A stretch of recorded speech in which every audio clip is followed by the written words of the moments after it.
Hi there. If this is your first time here, welcome to the Parenthood and Relationship Podcast. I'm your host, Markella Kaplani, a psychologist, a parenthood and relationship coach, and a parent myself. Together, we explore the transformative journey of parenthood and its profound impact on our relationship with ourselves, our partners, and our children, so that we can be present and show up as we envision without having to do more. Let's get into today's episode. Welcome back to the podcast. It's been a month and I cannot believe it. If you've been tuning in regularly, I want to say that I am so thankful to you. I really appreciate it. And if you want to support my efforts, then I would love it if you would hit the link in the description and give me your honest review of this podcast. Your support will help me reach more listeners and will help get the word out there so that mothers and fathers and couples who enter parenthood can have this support system, and we can slowly build a community where we can uplift and learn from one another. Before we get into today's topic, I want to wish you Happy Mother's Day. While there are several things I object to when it comes to branding certain things as special occasions, because it only reinforces their devaluation the rest of the year, in my opinion. I'm not a total heretic. I can see that there is something beautiful about setting aside a day to honor the birth of the mother, as we honor the birth of each child. Because in many ways, we are completely reborn as we enter motherhood, and each child brings a whole new rebirth. But along with being born again, in terms of the identity shift we've been discussing, for those of you who have been hanging around, for me it was also the birth of an entire set of new emotions, two of them being guilt and shame. I have since heard many women describe how in becoming a mother, it's like a switch turned permanently on, and we're constantly feeling guilty or shameful for something we did or did not do well for our children. And so this is exactly what we're getting into today, this excessive feeling of mom guilt and mom shame. Why we feel it, what triggers it, and how we can begin to minimize it. I also have a segment for the partners who are listening, because I really hope you guys are, so that you can know how to spot if your partner, your wife, the mother of your child is experiencing these emotions, even if she's not mentioning it, even if she may not know exactly how to pinpoint what it is that she's feeling, and how you can act as support for her to combat the guilt and shame that she may be feeling. I think this is one of the main reasons, if not the main reason, that I decided to start working with mothers and then with couples. But it really was the main reason why I decided to focus on understanding motherhood psychology and what we now know as the process of matrescence, this rite of passage into motherhood where everything basically changes. Before we began, I wanted to share the reason why this episode is happening today. Lately, it's been a little bit of a rough phase for my son. Like many kids, especially COVID babies, he's been having some difficulty in the socializing component. And in many cases, I have caught myself feeling very heavy inside, carrying this burden as though it is my fault that this is happening, that maybe I overdid it, because, this is exactly what happens to mothers. You can never get it right.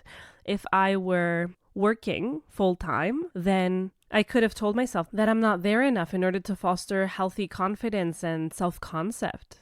But then again, in my case, that I've decided to work way less in order to be more present, that is not okay either. You can turn that around just as well and say, it was COVID and then you're home all the time. You are his go-to person. And so that's what happens. Whenever you're around, he doesn't want to socialize with anybody. He is too attached to you. He feels too safe, if there is such a thing. And this doesn't give him the incentive to want to go out and create new bonds. I want to note here that I'm not saying any of this as a fact. I am saying it as thoughts that go through our heads or even thoughts that are expressed. So, in several situations that have been socially uncomfortable for my son lately, which have made me feel socially uncomfortable as well, I've had parents tell me that if you weren't here, it would probably be better. And while the intention is to help me feel better, that he would be able to adjust, it's just that I'm his safety blanket in a way. At the same time, for a person who is feeling like, I don't know, maybe I haven't fostered something in this child, maybe I have missed something, this kind of comment can trigger a thought that, oh, well, so am I the problem? And the distinction here is that I know that this is not the case. Logically and rationally, I can tell you that this makes no sense. It's always a good thing that a child feels safe. It's a good thing if your child is breaking down in front of you. It means that they know that you love them unconditionally. It means that they know that this is their safe space where they can let go and be authentic and be themselves and know that there is no judgment and there will be no retraction of love. So these are all good things. And I know this rationally, but then emotionally, that's a whole different ballgame. And so I'm devoting this episode to the concept of mom guilt or mom shame because it is something that for me is very new. I wasn't a person that felt guilt often. I definitely wasn't a person that felt shame. And that's because I've always been the type to think, okay, you've made a mistake. And yes, you're going to feel guilty about the mistake for a second, but then what do you do to fix it? And sometimes there is no fixing the specific thing that's happened other than apologizing and really committing to not doing something like that again. But for me, that was it. And then I became a mother, and suddenly all these feelings of guilt and shame started rushing in, and it was a whole new experience for me. Now, I do know a lot of people that felt guilt and shame quite often before becoming a parent, but even in their case, they've described to me how it has been exponentially multiplied ever since becoming parents. Therefore, if you are in this category, if you too feel that a lot of times guilt and shame get in the way of you enjoying motherhood as much as you would like, that they might be even getting in the way of how you show up for your child in their upbringing, that it may be affecting your parenting, and that maybe even it is also affecting how you show up as a partner, then this is the episode for you.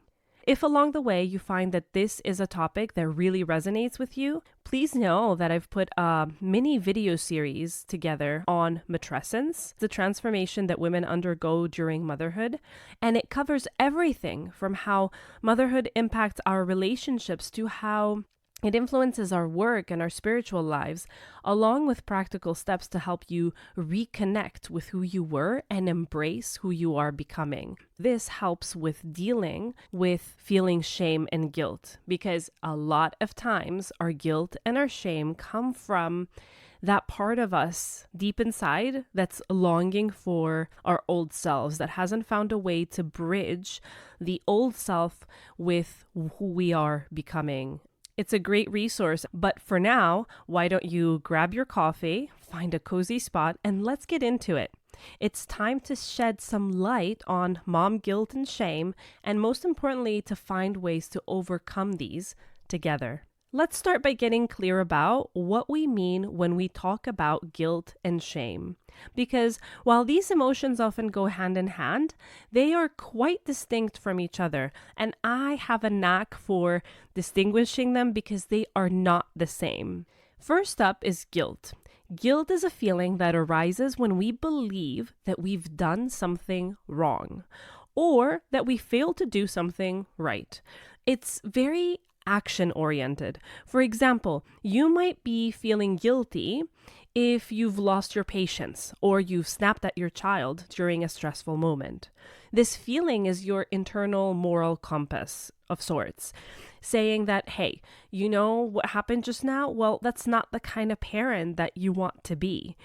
Guilt, in this sense, really is an alert. It talks about our actions and it looks at this discrepancy between what we did and who we aspire to be, what we would have ideally wanted to have done. You can see that guilt, in this sense, can actually be very healthy, and it's there for a reason. Guilt has served us in the past. Back in the cave days, we really, really needed to be part of the group in order to survive, because being ostracized meant you would die. You would die of cold, of famine, probably just because some kind of big animal attacked you, and being just one human being, you wouldn't be able to defend yourself. So it was extremely important that we were liked by the tribe and that we fit in. Guilt, then, was a way for us to be able to kind of keep ourselves in check when we would do something that bothered everybody else. So then the reason for guilt there is that you would notice that all your other comrades are disappointed in you. You would see that they disapprove of what you've done. You would start to feel like your place in the tribe is being challenged, that you might be outcast. Every emotion that we have is there for a reason. It has its purpose, and every emotion can become dysfunctional whether we feel very, very little of it or we feel too much of it. Now, shifting over to shame, well, shame takes things a step deeper and darker. It's not just about what you did or you didn't do, it's about who you are. When we feel shame, it's as if there's a voice inside us saying, I am a bad parent, I'm an awful mother, I'm not enough, I did something bad. Shame hits at the core of our identity, and that is the main difference. It's not action-oriented, it's about our identity. It attacks who we believe ourselves to be, which makes it much heavier and a much more painful emotion. Understanding these differences is crucial. Guilt can be a helpful guide, a nudge towards becoming better. So feeling guilty that I snapped at my son, for example, when I could have really just handled it quite differently and alleviated the situation for everybody. Now, that kind of an emotion, so long as it is contained, right? Because if it isn't, then it will turn into shame. It's quite functional.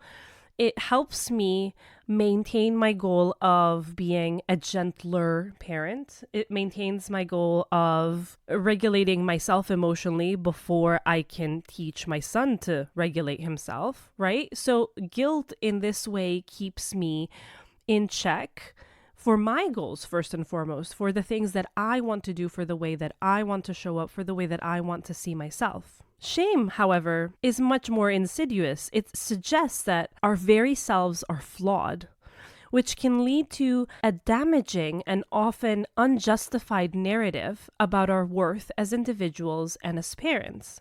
Both emotions are very common in parenting, where every day can feel like a series of judgment calls. But recognizing whether we're feeling guilty about a specific action or carrying that weight of shame about our identity can help us address these feelings more effectively.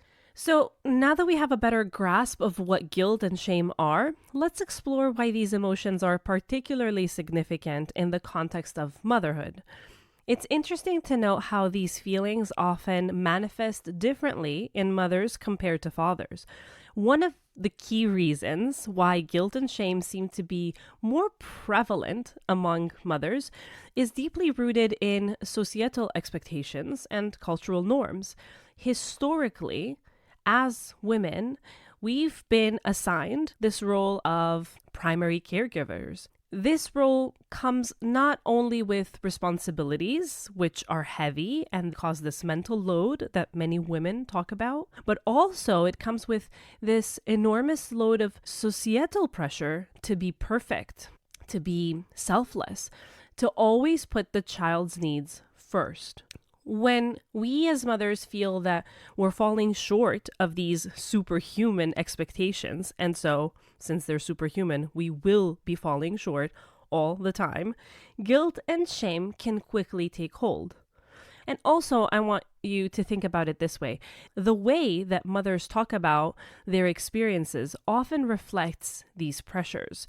It's common to hear mothers confessing to feeling guilty for things like going back to work, choosing formula over breastfeeding, or just needing time alone. Concerns that are less frequently voiced by fathers. This isn't to say that dads don't experience guilt or shame, but the cultural scripts for fathers often emphasize providing rather than this nitpicking of all things caregiving, which can carry a different set of expectations and pressures. And then comes this maternal instinct myth that plays a huge role here. This is the belief that all mothers, by virtue of their biology, should have this natural, all-consuming, nurturing instinct.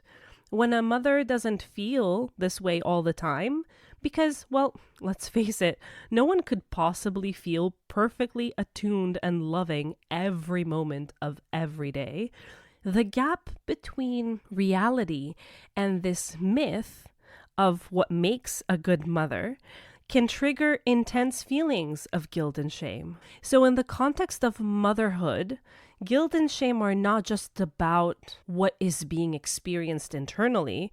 These emotions are amplified by external expectations and the pervasive, often unspoken belief that motherhood should come naturally and joyfully without any feelings of, let's say, ambivalence or frustration.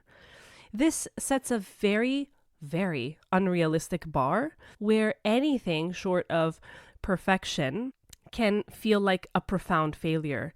And here, perfection is not just about what you do, it's also about how you feel. Do you see where this is becoming quite irrational? You're not even allowed to feel overwhelm or frustration or regret or loss. Even these things can lead to feeling imperfect and like you're failing. So for me in my environment, no one has actually ever told me explicitly that I should have stayed home more or that I should have gone to work more. No one has really voiced particular expectations. However, it would probably be very unfair to say that this is all just coming from me and my own expectations. In the past, I have taken it all onto myself, and I've said that all this pressure that I feel, I have inflicted upon myself. I have told myself I need to be this way. I have decided that I want to be simultaneously both at work and with my child.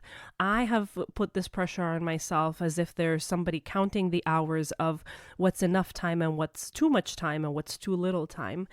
But if you really think about it, this really is a societal issue.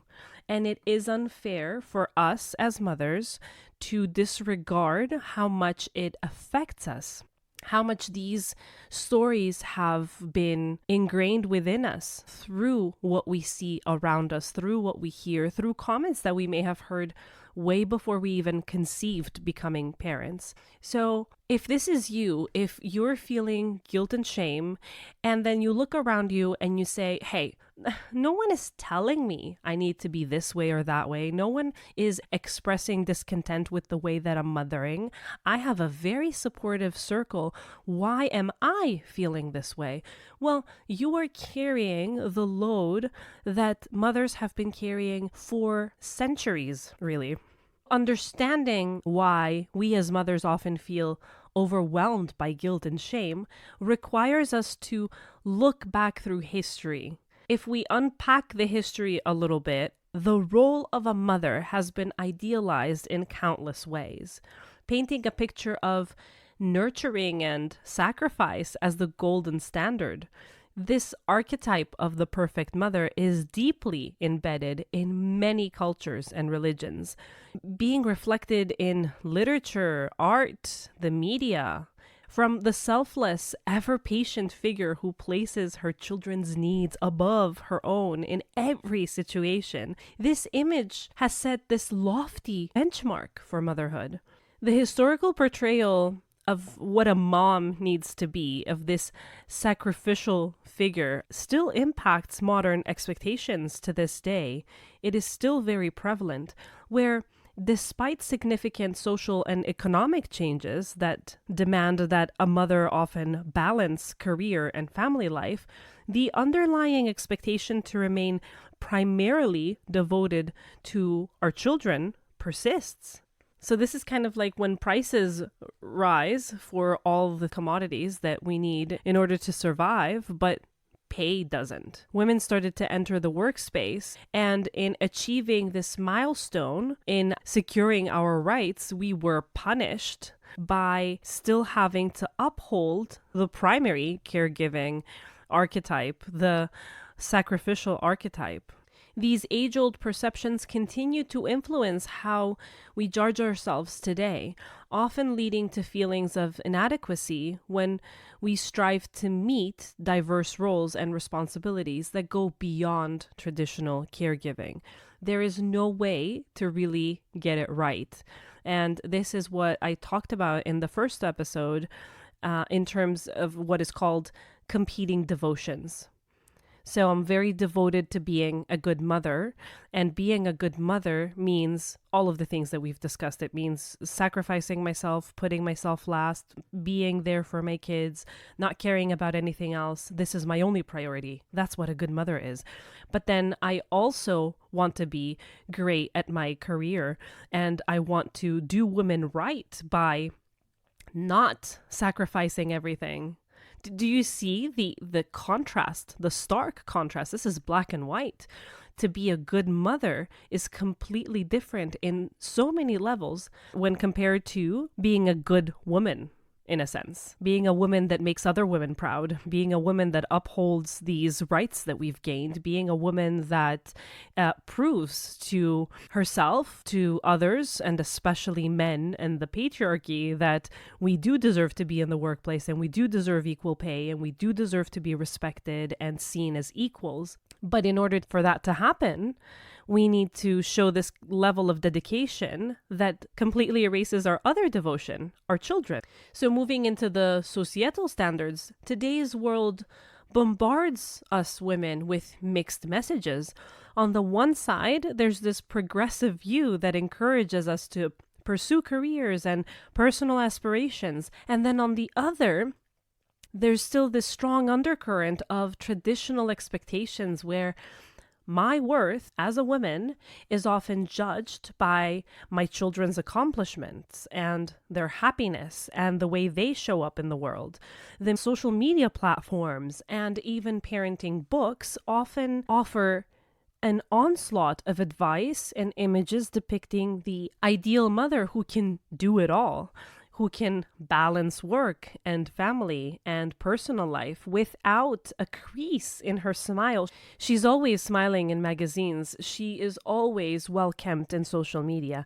This ideal creates a toxic environment for real mothers living in real-world context, in real-world chaos, setting the stage for guilt and shame when perceived shortcomings arise. And while some people have started discussing this movement that's happening on social media, showing real, honest, raw motherhood as millennials distraught in motherhood, in my perspective, what's happening is we're trying to undo years of celebrities in magazines saying how they can have it all, how this narrative was created to punish feminists for asking to have more rights outside of the home, instead of providing them with the right support system in order to be able to do as much as men are doing. They were basically given the extra rights and they were told, yeah, okay, if you can handle it with all the motherhood stuff that you have to do, sure. This social media movement that is happening now is not the millennial generation saying it hates motherhood. What it really is a way to finally, slowly bring balance to this narrative of women who are worthy having to be able to basically have split lives It's not work-life balance that has you feeling guilty and shameful because you can't achieve it. What you can't achieve is to bring together two completely different worlds. And that is practically impossible. In the realm of motherhood, the gap between these idealized images and the reality of everyday parenting can really lead to significant emotional turmoil. Every decision that we make as mothers, from our feeding choices, like how do I feed my child, to the educational methods that we'll use, can feel fraught with the potential of judgment. But let's be honest here. It's not just these broad societal pressures that trigger guilt and shame. There are expectations that are expressed explicitly from people in our surroundings. There are family members, for instance, often with the best of intentions, who can be significant sources of guilt and shame. There are comments like, when I was raising you, we did it this way, or shouldn't you be staying at home with your child at this age? Which can have this implication that a mother's choices might be inadequate or wrong. These remarks, especially coming from close relatives or our own mothers, can carry a lot of weight, making a mother question her parenting style and her decisions. While sometimes it may be true that a mother may be trying to, very subconsciously, antagonize her daughter when she says these kinds of things, in many cases, what our mothers are trying to tell us is that there is another way.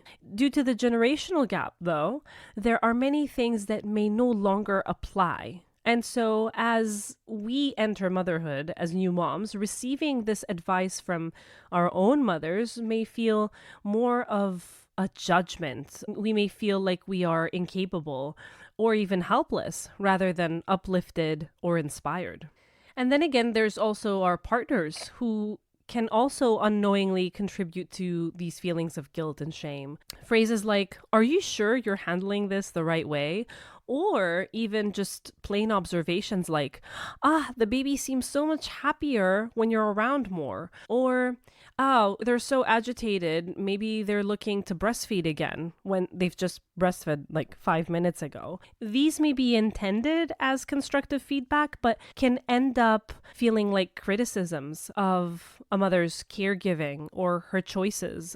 But then, perhaps surprisingly, even strangers or acquaintances can trigger these feelings. So even people that we don't care about much or at all can say comments in public places about, let's say, our child's behavior, or give some unsolicited advice. Comments like these can deeply affect our sense of competence or worth, even though we've told ourselves that we don't care. Social media, too, exacerbates this with its endless streams of picture-perfect parenting moments, and then it's really hard not to compare your own stressful, messy realities with what you see on the internet.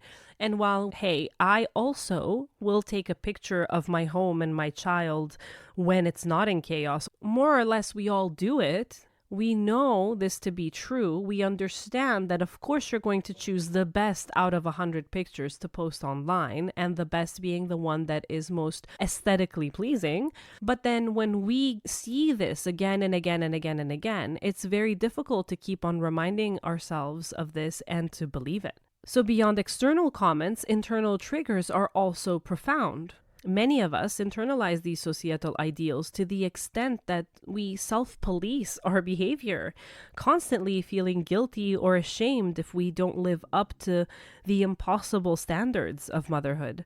This might manifest in personal thoughts like, "I'm not a good mom because I don't enjoy every moment with my child," or "I should be doing more like other moms on Instagram. How is she showing me a day in her life where she wakes up and she has the baby in hand and she's baking this amazing breakfast and she has this incredibly clean kitchen, and she also has in mind that I need to be filming this," and you follow her day and everything is happening with such flow and such beauty and it's all white and pretty. You really can't help but wonder, how is she coping so well? even though deep inside you know that this could be for many reasons. There are many answers for this. You could have lots of support, and it doesn't really matter. These triggers are not just passing comments or passing images.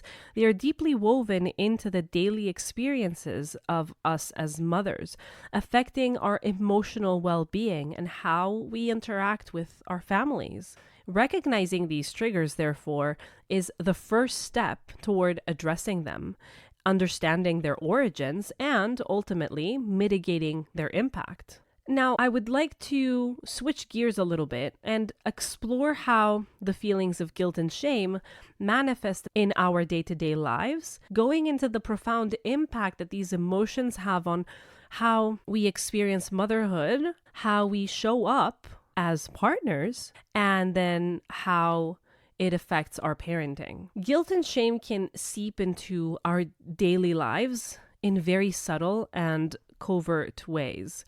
For example, have you ever found yourself constantly second-guessing your decisions? Might you overcompensate by overscheduling yourself, by trying to do it all and be everywhere at once, which only serves to amplify your stress and exhaustion? Do you see yourself in any of these? The unrealistic pressure to perform perfectly as mothers sets us up for being in this harmful cycle that can be really hard to break without support and understanding.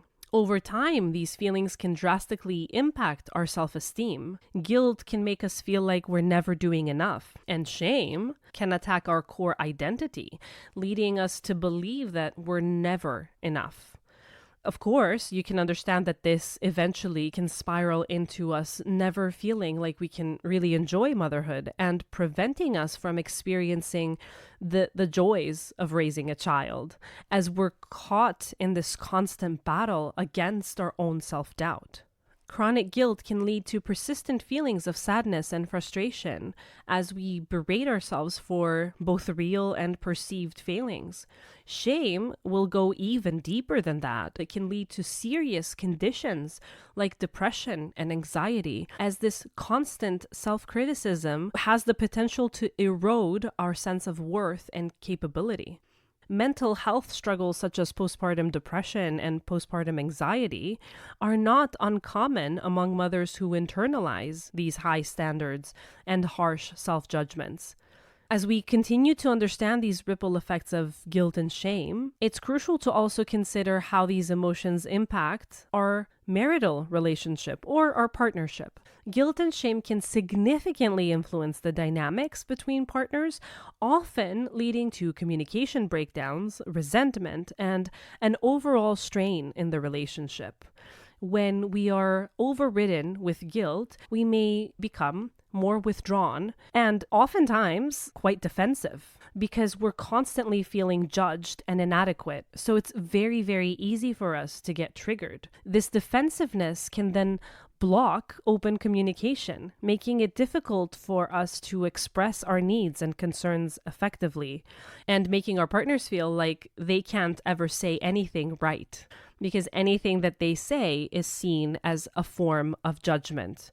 It may get to a point where the fact that they might even think to utter something, any kind of suggestion, any kind of observation, any kind of their own personal understanding of parenthood about themselves even might be perceived as some form of criticism. As a result, we might avoid discussions about our own struggles too, for fear of being misunderstood. And this will lead to a lack of transparency. And then on the other hand, shame might cause us to internalize our feelings, believing that we must cope alone, that no one else feels this way, no one else is as bad of a mother as I am, and I need to resolve this on my own, because how can I ever share these thoughts? How can I ever share how incompetent I am? If I am lucky enough and he hasn't noticed, maybe I shouldn't be talking about it, right?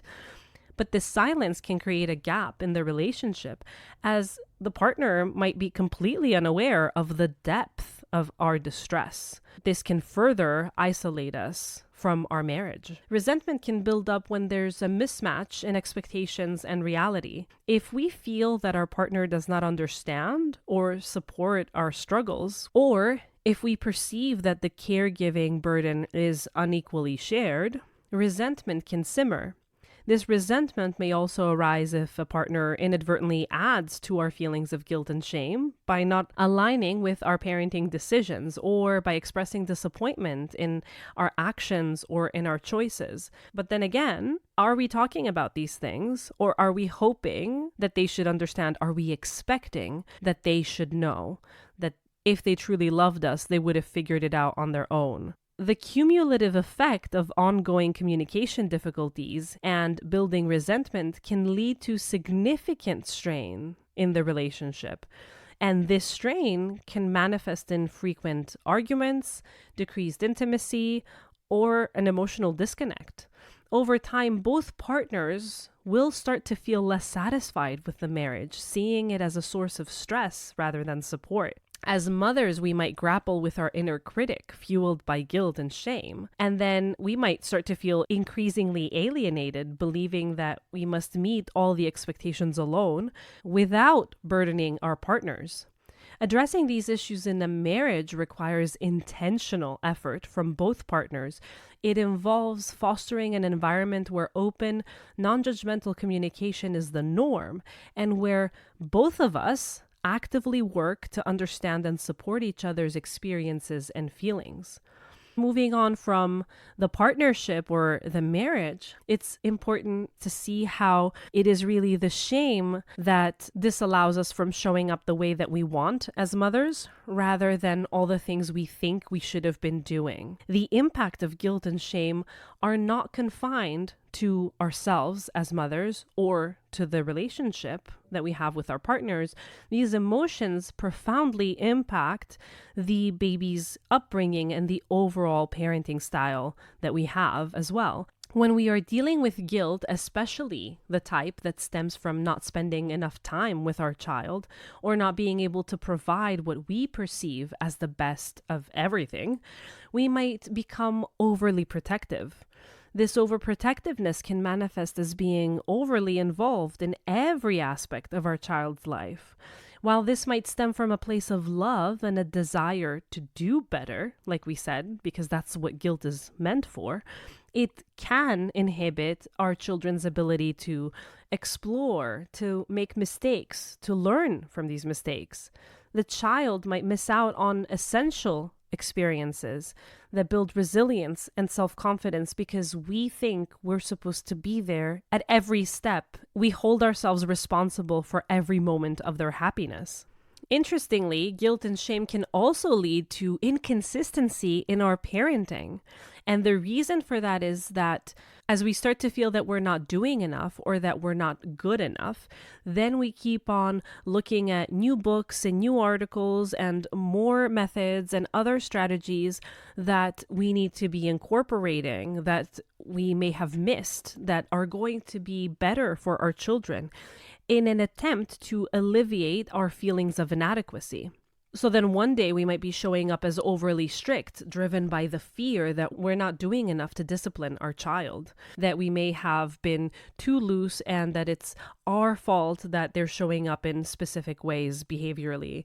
And then the next day we might be feeling guilty, thinking that we were too harsh. And then we might become overly permissive, allowing behaviors that we previously discouraged.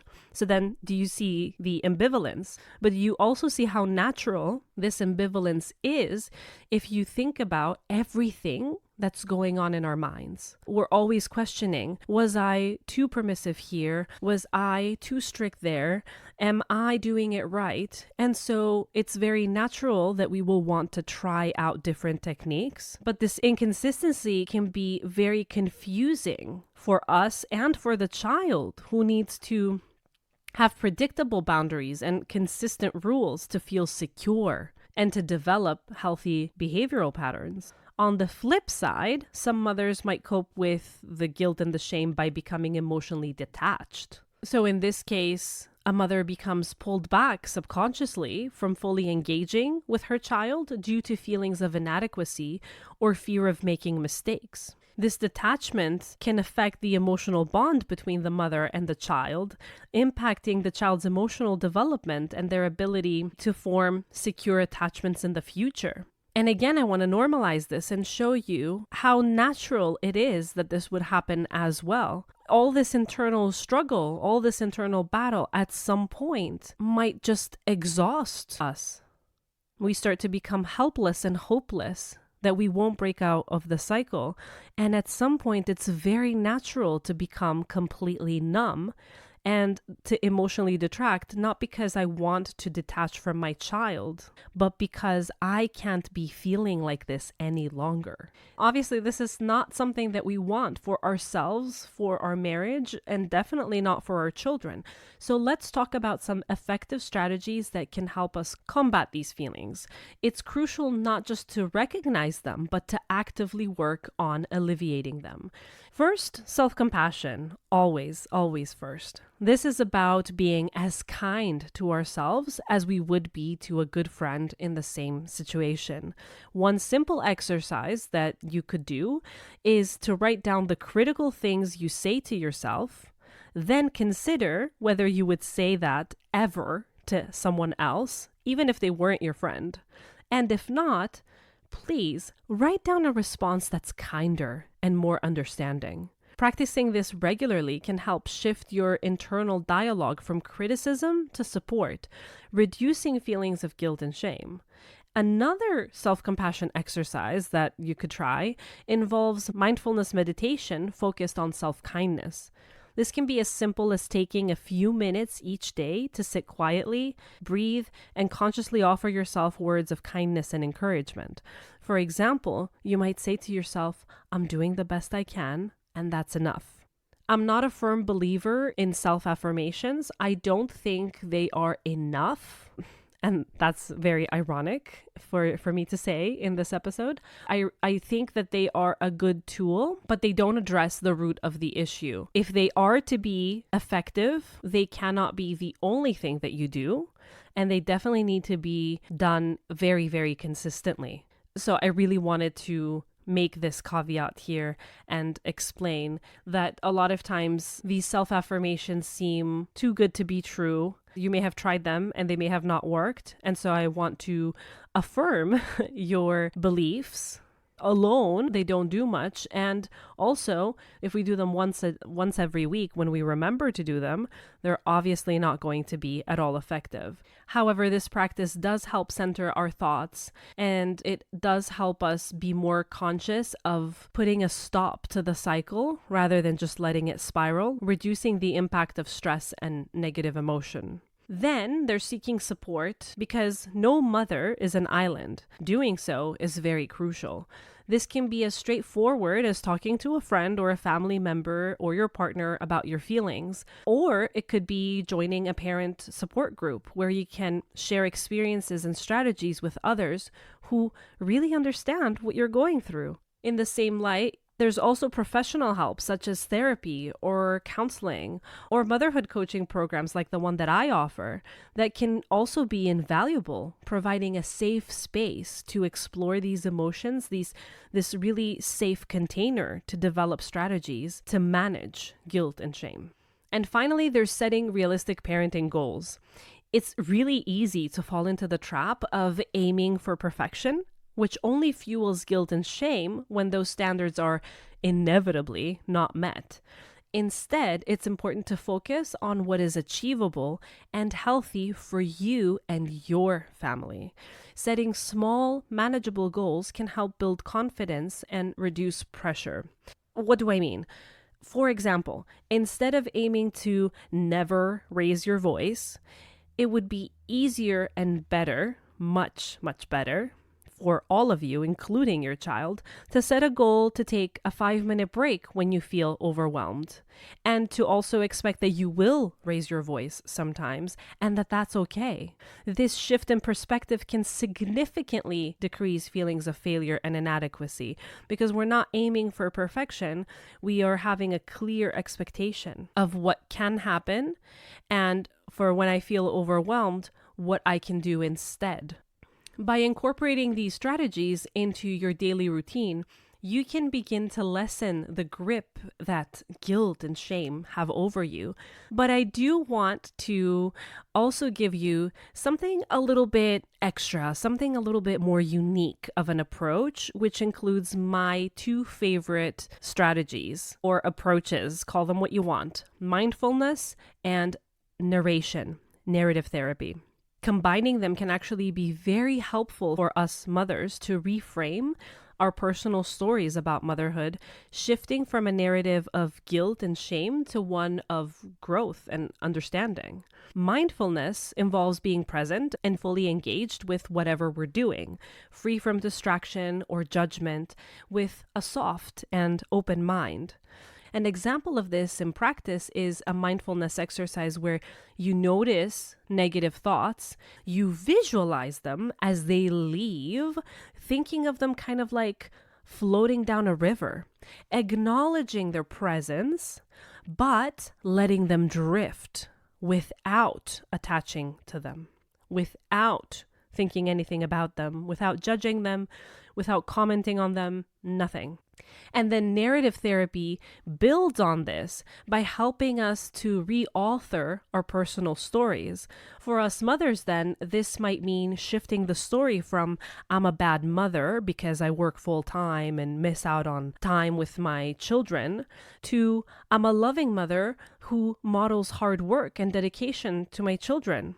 This approach encourages us to see ourselves as the authors of our own stories, empowering us to rewrite narratives that have been shaped by guilt and shame.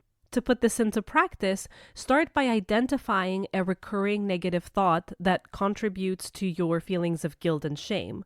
Write the thought down and then, using mindfulness, observe this thought each time it arises without engaging with it emotionally.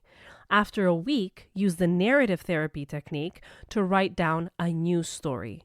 Focus on your strengths and the positive aspects of your motherhood journey that contradict this negative thought. I know that in the beginning, changing the narrative might feel like you're lying to yourself, and it might feel like you want to stop. This is why it's very important for you to first practice the mindfulness technique where you let the thought go so your brain starts to learn not to attach any meaning to the thought and not to engage with the thought, so it can start to feel a little bit less your own and truly kind of like an intruder type of thought. As it starts to feel this way, then you can start changing the story. Even if it still feels like you're lying to yourself, it's important that you keep on doing it because at some point it will start to feel true. So consistently keep changing the narrative. By regularly practicing these techniques, this can lead to a more positive and empowered narrative. This will not just help get rid of the guilt and the shame. In essence, it will really just overall enhance your mental well-being. Because I don't want to drag this episode any longer, if you would also like to focus on a specific hands-on tool that can make a real difference, I have created a guided journal prompt designed to reframe an incident of guilt and shame into a learning or bonding opportunity. This exercise not only aids in processing feelings, but it also turns challenging moments into chances for growth and connection. There are several questions that I found to be helpful with my own clients. I have created a one-page PDF that I am sharing with you for free at markelakaplani.com/momguilt. Get the questions, see which ones resonate with you, and answer them in your journal. And if you do this, I would love it if you would share your feedback with me if you're feeling called to do so. But before we go, if you are a father, a partner that is listening to this episode, it's crucial that you are also involved in this process because you can be a powerful catalyst. Therefore, I did want to dedicate a small section to talk about how you as the partner can recognize the signs of these emotions of guilt and shame and how you can actively participate in exercises that foster support and understanding within your relationship. So first, it's important for you as the partner to recognize the signs that the mother of your child might be struggling with guilt or shame. These signs can be very subtle or overt, ranging from frequent self-criticism to withdrawing from social activities or family interactions. She might express feelings of inadequacy by doubting her decisions or constantly comparing herself to other mothers. If you notice these behaviors, it's likely that guilt or shame may be at play, so it would be something for you to consider. Then comes in active listening, which is a crucial skill for partners. It involves more than just hearing words. It's about fully concentrating on what is being said, understanding it, and then responding thoughtfully. As the partner, you can practice this by giving your full attention during conversations, avoiding interruptions, and then trying to reflect back what it is you've heard to show that you've understood. This practice helps your partner feel valued and supported, creating a safer space for her to express her emotions and thoughts without fearing that she's being judged or criticized, or at least with her being able to kind of lower her defenses and her triggers. Another powerful tool is shared journaling. This can be very effective for you guys as a couple so that you can connect and communicate. It involves setting time aside to write down thoughts, feelings, and experiences related to parenting and personal growth, which then you guys can share and discuss openly. This activity is very helpful because it can enhance empathy and understanding between the two of you. And then lastly, for you as the partner, it's also important to acknowledge your own role and impact in the shared dynamics of parenting. Understanding that parenting is a team effort and showing a willingness to share responsibilities can alleviate a significant amount of pressure from the mother. You can initiate discussions about how to balance responsibilities more effectively and explore ways to support each other's parenting efforts. If your support is limited to affirmations, such as "you're doing a great job, I believe in you, I have no doubt you're the best mother for our child," these are all nice and dandy. But like I said with the self-affirmation, it's not enough, because if you're saying all of this, but then you are dedicating your time elsewhere, you are not showing that even if I have very little time, even if I am very tired, I understand that what you're doing is very tiring. Don't just say that in words. Show me in actions. If this is an important job, if I am doing very well, if you do find that this is very tough, then how are you helping lift some of that for me as my partner? Right? By engaging in these activities, you as the partner can play a significant role in mitigating the effects of guilt and shame, enhancing the emotional health of the relationship and the well-being of the family as a whole. As we wrap up today's conversation on overcoming or dealing with mom guilt and shame, I encourage all of you listening to try applying these strategies in your daily lives, whether it's taking 5 minutes each day for self-compassion meditation, or opening up to a friend about your feelings, or sitting down with your partner for a shared journaling session. Every small step is a move toward a healthier, happier parenting experience. And if you found today's episode helpful, please share, subscribe, and review. It means more than you know and more than I can express in words. Thank you for joining me today. Remember, you're doing a wonderful job and you're not alone in this journey. Until next time, take care of yourself. See you next Sunday.